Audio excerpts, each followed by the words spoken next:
Welcome to the PFP podcast from the Personal Finance Society, a place for thought-provoking discussion from the world of financial planning and beyond. I'm Christopher Shadforth, Communications Director for the Personal Finance Society.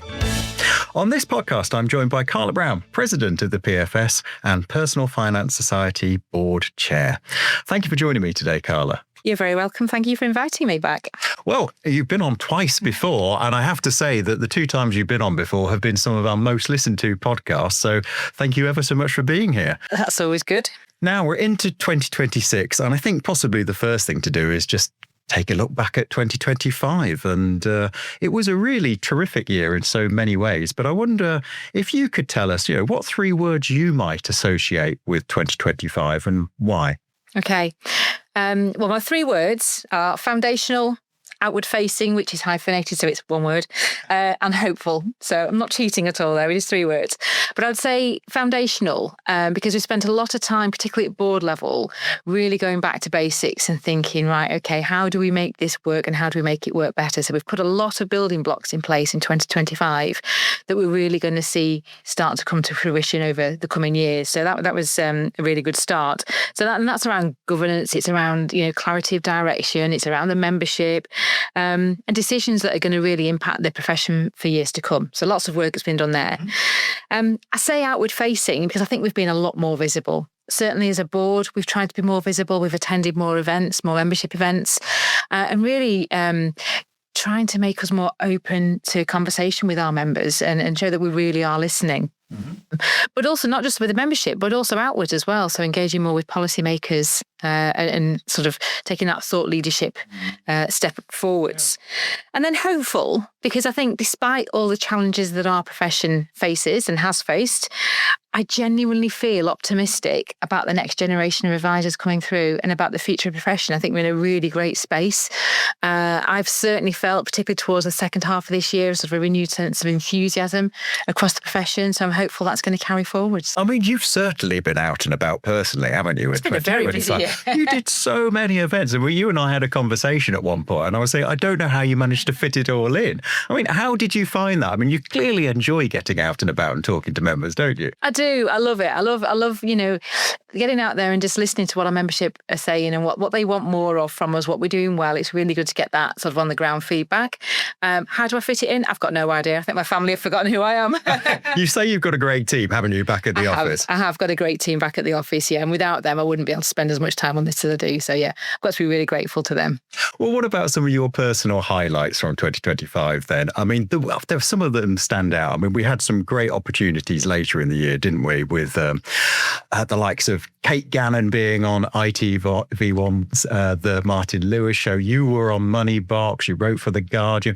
But we had the Pathway to the Profession launch as well, didn't we? There were so many great things. What about you? What were you thinking about at the end of 2025? Yeah, stuff? There was a lot to reflect on in 2025. I think the outstanding initiative last year was the Pathway to the Profession, which was absolutely fantastic. It was great to be able to get that over the line and deliver that for members. £1 million towards bringing new talent into the profession. That's absolutely fantastic. So that was a real highlight, and I felt a lot of pride in being able to work with the team and to get that over the line and be able to launch it. So that was brilliant. The national conference, I've got to say, was a real highlight. Yes. I think the energy in the room, we had the highest attendance I think we've ever had to a one-day event. We had some great speakers.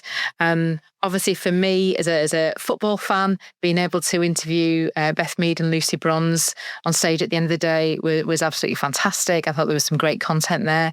But just a really good day. And I had members coming up to me all day and saying, yes, the PFS is back. This is what it's all about.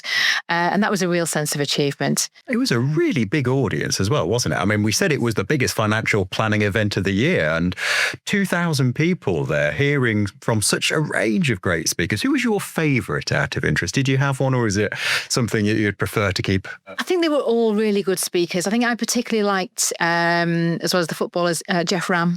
I thought he was excellent, his celebrity service, and he walks the talk as well, speaking to him after the event, and I've spoken to him subsequently, and I've seen him speak before. He definitely embodies everything he talks about.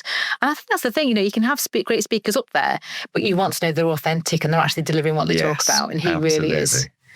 which is fabulous. I mentioned some of the programs there that the PFS and yourself were on in 2025. Is there anything that you'd particularly like to be on in 2026? What should I be having in the back of my mind to try and pick up the phone? I think more of the same. And it'd be great to have more sort of in front of the general public. So things like Martin Lewis, where we had Kate speaking on there. I think that's a great way for the professional body to help build public trust. So things like that, 1.9 million viewers absolutely. For that show. That's great, isn't it? And Kate did really well on there. Hopefully we can do more of the same. And again, things like Moneybox, as the largest professional body for our profession, we want to be the go-to. So when we've got, journalists or media wanting comment on things, it'd be great if we're the person that they come to and say, what do you think about this? What do you think about that? And get our voice out there for our members. Yeah. Absolutely. Outward facing, reinforcing that thought. So let's come back to the pathway to the profession then. I mean, you're clearly a great role model for aspiring professionals, and you do give so much back to the profession.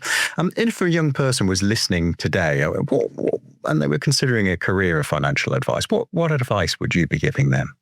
I think the first thing I would say is pick up the phone and speak to somebody who's already doing it. I get so many communications through various social media channels every week, and I know a lot of my peers do as well, with aspiring financial planners asking, what's the best way in? What's it really like? How do I become a financial planner? Where do I start?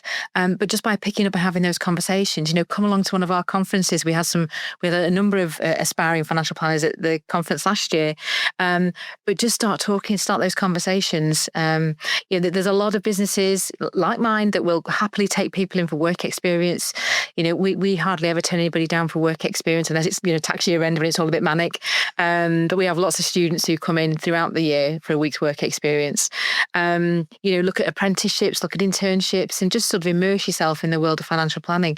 Speak to somebody who's already doing it, perhaps somebody who's recently qualified, and they can talk you through what their learns were as well. But there's so many different ways in now. There's many great ideas there. And of course, we've got the pathway to the profession, and we've seen the effect that it's already had, haven't we? I mean, we've had, 600 expressions of interest, more than 600 expressions of interest in getting it into the RO series of qualifications or the RO series of modules and the PFS membership. We've got 200 plus new PFS members already. That's brilliant, isn't it? Oh, absolutely. I mean, we've known for some time that we have a decline in membership at that sort of more, that younger end, that student end. And as an ageing profession, our demographic is that, we've moved the membership up and they've become more qualified. We've got more charter, we've got more fellow than ever before. But we haven't had that new talent coming through. And it just shows that an initiative like this really can help to start to fill that gap, because that's essential to the future of financial advice. Now, £500,000 was invested in July out of the £1 million. We asked members to come back with their suggestions on how we might invest the subsequent £500,000. Can you give us a flavour of what's been discussed yet, or is that still under wraps and we'll come out with that in a few weeks' time? It's still under wraps at the moment. We've had a lot of suggestions through. We have a board meeting next week, which they're all going to come to the board, and hopefully we can make some decisions. This is the back end of January when we're recording. Back end of January, yeah. So you just put a timestamp on that. But so it's been great to see the amount of interest that we've had, the number of suggestions that we've had coming through. There's themes throughout a lot of them, which we've been able to sort of string together. Some of the suggestions we had we're actually already doing, which shows that we haven't been telling people that we're already doing it. So, but good to know that, the things that we are doing are things that people want. We just need to shout more about it, make things more accessible. But we've had some really great ideas. So I'm hopeful that in the next few weeks, we're going to be able to announce what they are, and we can start to deploy some of this money and really make a difference. Fabulous. All right. Well, we'll do some very detailed communications out about those as and when we've got some more information. So let's continue talking about 2026. I suspect a lot of people within the profession would look back to 2024 and 2025 and their minds were probably focused heavily on consumer duty and implementing that. What do you think people will remember 2026 for when we're looking back perhaps in a year's or two's time? Oh, that's interesting, isn't it? Because it might not have even happened yet. I think, consumer duty has been a big thing for the last couple of years. We've had a lot of change.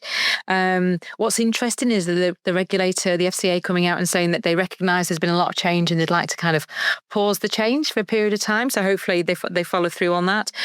But for me, I would really like to see 2026 being a year of thought leadership. So a year when, as a professional body, we can really start to make impact, that we can get a voice out there for our membership. So that's really what I'd like to see happening in 2026 and continuing a lot of the same things we've been doing as well. And I presume we'd quite like to hear from members about the things that we should be talking about. Absolutely. From their perspective. After all, we represent them. So if they've got ideas about things that we should be thinking about from a sector thought leadership perspective, let us know. Please do. Yes, absolutely. We did do a piece of guidance at the end of last year on vulnerability, and it felt to me, reading it, I was incredibly proud to be working for this organisation, because it was one of those documents, and I don't know if you feel the same, Carla, that you could almost see in a few years' time people looking back going, that was a change. That was a seminal moment for the profession to have developed this guidance collectively, and then for it to be deployed and accepted as an opportunity to do things differently. How did you feel about that? Again, very proud that this is something that we've created, been part of. It's seemed been thought leading. It's been recognised. I think vulnerability is certainly a really hot topic at the moment, and it's going to continue to be so. We need to be more aware of vulnerabilities, and it's great to see how much we've done around that, not just with the most recent paper, but also historically with the economic abuse good practice guide that we brought out last year. There's other work going on in the background. So yeah, this is an area where people do need support and guidance as to how to approach it. I think it's great that we're getting out there and shouting about it. Well, that speaks to widening access to advice, doesn't it? And that can come through regulation, or it can come through technology or cultural change within the profession. Where do you think that next big breakthrough is going to come? It doesn't have to be in 2026, but along the way.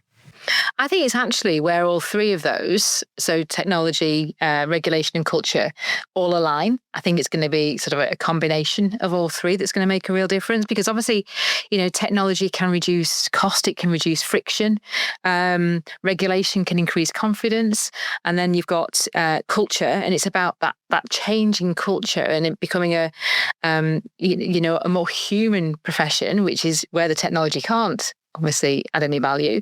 That's where those three are going to make a real difference. And I think, if you've got a practice of financial planners that is embracing technology, it's complying with regulation, but they've also got that human side, which is so important. I think that's where we're really going to see a big difference. And that's something that the Power Panel emphasises in particular through its work. And I'm sure we'll come on to talk about them in a little bit more detail, or maybe we'll come on to them now, because I suppose a natural extension of that is where are the skills that are currently undervalued within the profession?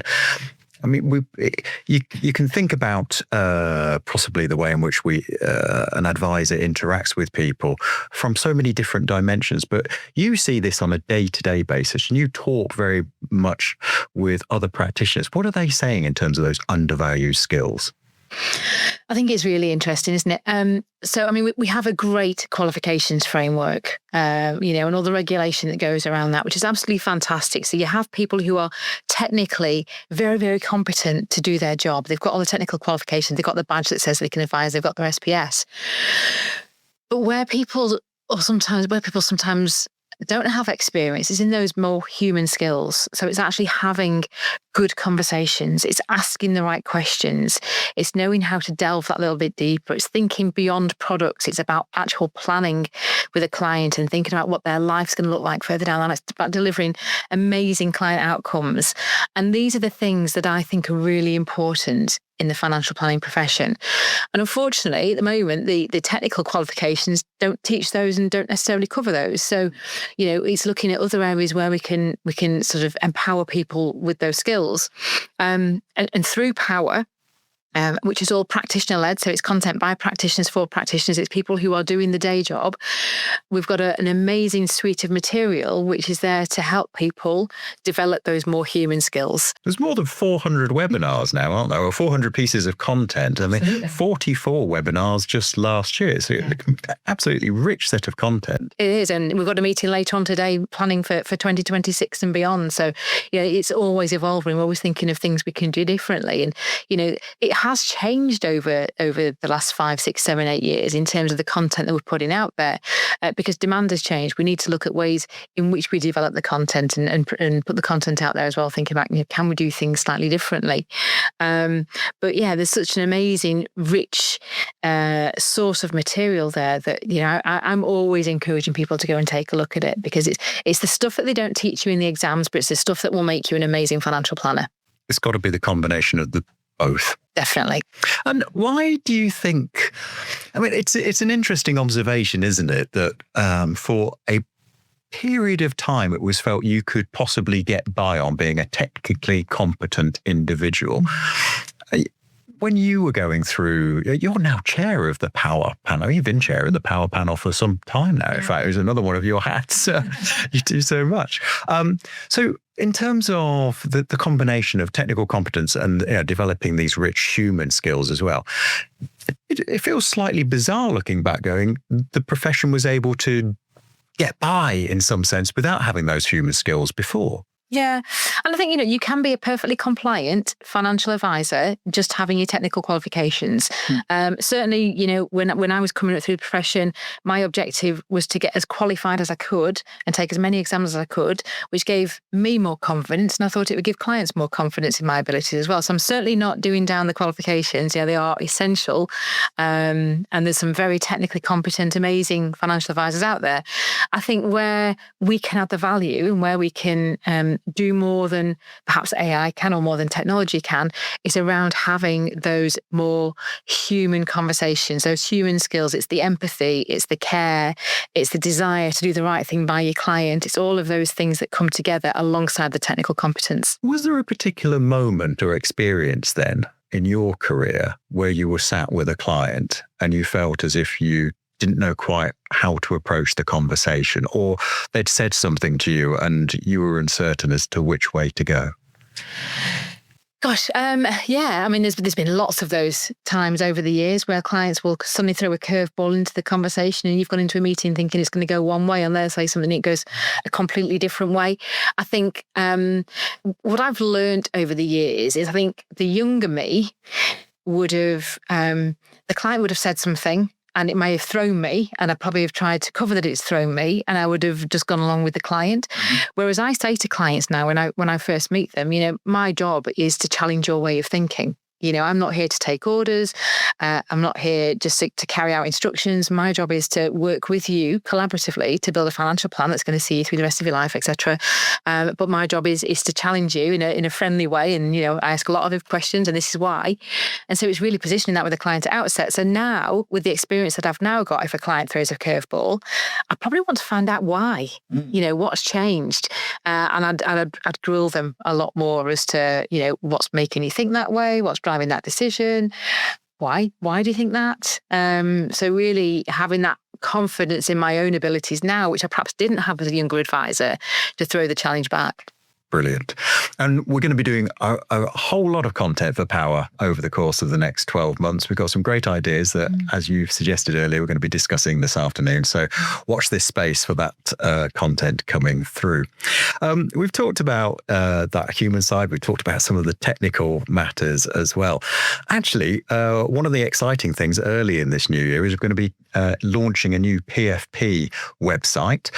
We've refreshed the design, but importantly, we've also incorporated CPD logging into the new website. What sort of a difference do you think that's going to make for members? Oh, what a game changer. Absolutely. I mean, this is something that members have been crying out for so long.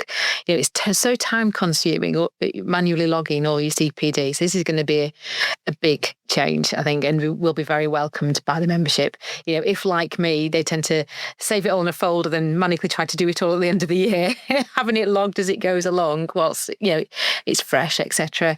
It's going to be brilliant. Yeah, we're really excited to launch it. We'll be providing some details in the next edition of the spring edition of PFP.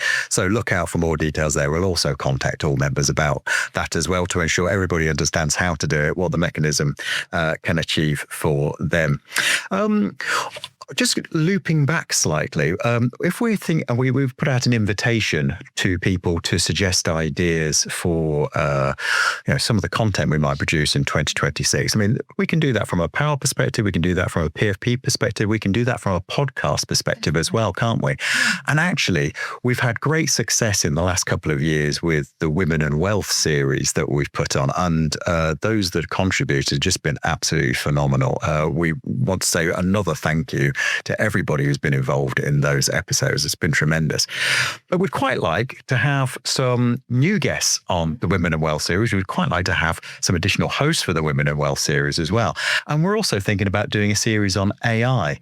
So are there sort of topics or individuals that you might be looking for to contribute particularly? Yeah, I think particularly around the wealth and women, I think, one of the things that our profession has lacked historically is good role models. And I think by having, holding these very competent females up as amazing role models is a good way for younger aspiring advisors, or perhaps people returning to a career, to look at them and think, oh, wow, that's brilliant. I can do that. So I think, by having a sort of a change and just highlighting more success and more of the amazing women that work in our profession is a really good way to do that.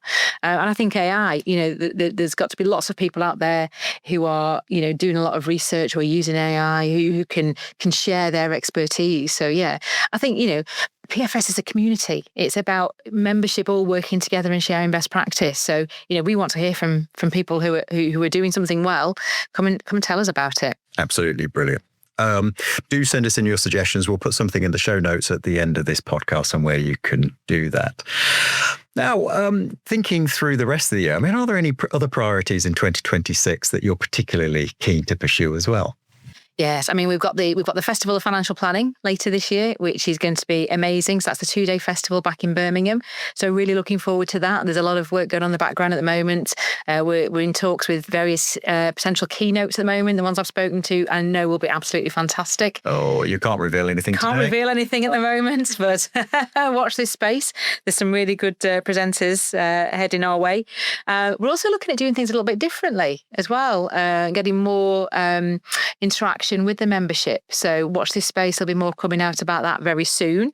We've obviously got the spring road shows that'll be starting probably within a couple of next week, the week after, I think. It's the end of January. Yeah, end of January. So they've come around again really quickly. So that's exciting. I'm going to be at the Manchester one, so really looking forward to that. Obviously keeping it northern. And then we've got, what else we've got? We've got the Business of Advice. We've got the MDRT Future Vision Day in February, which is going to be brilliant. I'm at that one as well. We've got 2 purely paraplanning conferences this year, which is not easy to say. So really looking forward to those. We had one last year in London, which was fabulous. So it's going to be great that they're having one up in the north as well. And then other things that are going on in the background, obviously we've got the review of the corporate charter status, so gathering insights on that. So that's ongoing in the background. So again, phasing that in over time, looking for member feedback. So nothing's going to happen overnight with that. It is a work in progress. And then obviously, there's going to be more coming out about the pathway to profession as well. And that's going to be really exciting. And in September, we've got the first 2 students starting at Coventry University under our scholarship as well. So it's brilliant, isn't it? Really exciting. I mean, it's those tangible differences. I mean, I know we're looping a little bit back to the pathway to the profession, but making a difference for the profession is really what this organisation is for, isn't it? And now we can actually say, well, look, this has happened and this has happened and this has happened. And these are the events that are going to catalyse more momentum in this space. I mean, it brings a smile to our faces, and we hope it brings a smile to our members' faces as well. It really does. And then on top of all that, of course, we've then got the things like the awards. We've got the graduation ceremony, which I always love going to. You know, seeing people across the stage, beaming with pride, speaking to the families afterwards. They've put so much hard work in over a number of years, quite often. I love that event. That's one of my highlights. Oh, and for me as well. And I know it's for so many people. Just wonderful. Well, coming back to you, and perhaps we'll finish at this point, Carla. I mean, this is your second year as president of the PFS. I think you're the second president to serve 2 terms. What do you think success will look like for you in 12 months' time? What would make you feel as if you genuinely moved the dial over the 2 years that you've been president? What I'd really like is at the end of my tenure, at the end of 2026, that members feel heard, that they feel listened to, that they feel represented, and they're proud of their professional body. And I think we're on that track. I think it's, you know, the needle's starting to move, but it'd be really good if we sort of sit here in 12 months' time and reflect back and say, yes, you know, our NPS scores increased, confidence is booming in the profession, in the professional body, and members are happy and proud of us. That would be a really good place to be. So perhaps your 3 words of 2026 are heard, represented, and proud. Yes. Brilliant. Well, look, what a great way to end this particular conversation. Thank you so much once again, Carla, for joining me today. Very welcome. It's been wonderful to have you here. And thank you for listening to this episode of the PFP podcast. You can find useful links in the show notes and related articles on the PFP website, along with further podcasts. Please like, review, and subscribe. Until next time, goodbye.